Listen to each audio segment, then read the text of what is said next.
Com alegria, cumprimento a igreja com a paz do Senhor. Podeis tomar assento, amados. Aqui nós estamos mais uma vez congregados na presença do Senhor nosso Deus para darmos sequência no estudo do livro do Apocalipse. A primeira coisa que eu destaco é que Apocalipse é revelação. E a primeira grande revelação para mim é um segredo, um mistério.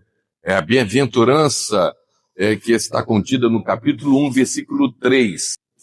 É bem-aventurado aquele que lê, aquele que ouve, aquele que guarda esses mistérios, essa profecia. A Bíblia chama de bem-aventurado. Existe uma promessa de bênçãos sobre a vida daquele que lê, daquele que ouve, daquele que guarda.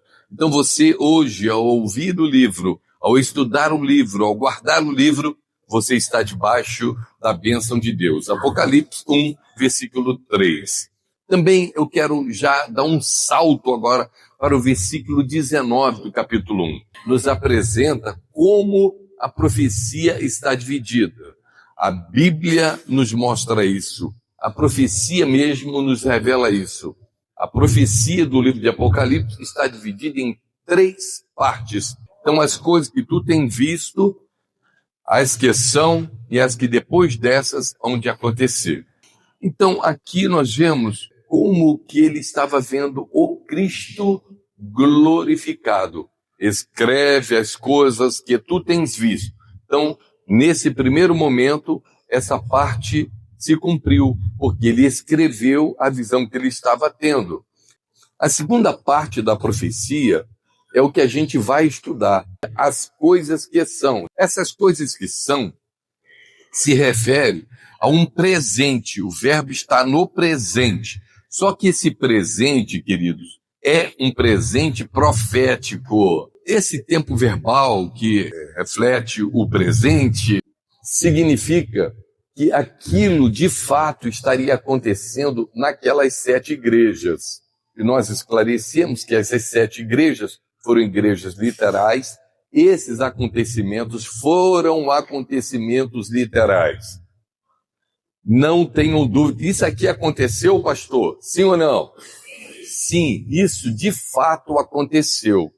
Porém, o que não se imaginava à época é que aquelas igrejas, cada uma delas, aqueles acontecimentos que Deus escolheu, retrataria o futuro da igreja, esse tempo presente da igreja na terra. Então, Éfeso, Esmirna, Pérgamo, Tiatira, Sardes, Filadélfia e Laodiceia contaria a história da igreja, o tempo da igreja na terra. Então, representando períodos históricos naquela época do futuro da igreja. Mas hoje, para nós, a história que já foi contada, porque o tempo de Éfeso é passado, Esmirna é passado, o tempo de Pérgamo é passado, o tempo de Tiatira é passado, o tempo de Sardes é passado e o tempo de Filadélfia também é passado. E agora nós estamos no tempo de Laodiceia. É o tempo de Laodiceia. As características bíblicas vão nos mostrar. Sim, agora depois de Laodiceia, qual é a próxima igreja? Não tem mais. Significa que nós que estamos no tempo de Laodiceia, precisamos compreender que termina um tempo determinado por Deus para a existência das igrejas na face da terra. Depois de Laodiceia, não tem mais o tempo da igreja na terra. Termina e logo começa um outro tempo que Deus determinou. Que tempo? O tempo que profeticamente nós vimos. Escreve as coisas que tu tens visto, as coisas que são e as coisas que depois dessas hão de acontecer. Então, as coisas que depois dessas hão de acontecer. O que você entende quando você lê as coisas que depois dessas? Destas o quê? Destas coisas que passaram, das coisas que são.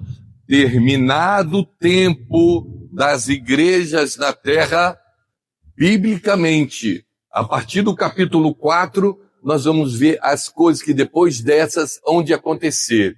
É aqui, irmãos, que muitas pessoas, muitos crentes não conseguem ter a visão do Espírito Santo, a visão verdadeira da profecia.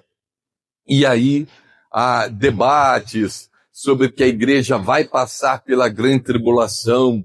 Há debates dizendo que a igreja é o Israel, por isso tem que passar pela grande tribulação. E nós entendemos que as promessas de Deus para Israel é uma, e as promessas de Deus para a igreja é outra, são outras. Então, enquanto a promessa de Deus, o compromisso de Deus com Israel é a terra, a promessa da terra prometida, mas a promessa para a igreja é a nova Jerusalém, a cidade celestial. É diferente.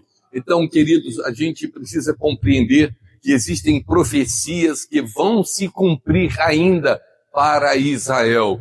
E essas profecias que vão se cumprir para Israel não dizem respeito à igreja do Senhor. Por isso nós temos plena convicção, pela leitura das Escrituras e pela revelação do Espírito Santo de Deus, que é impossível que a igreja do Senhor passe pela grande tribulação.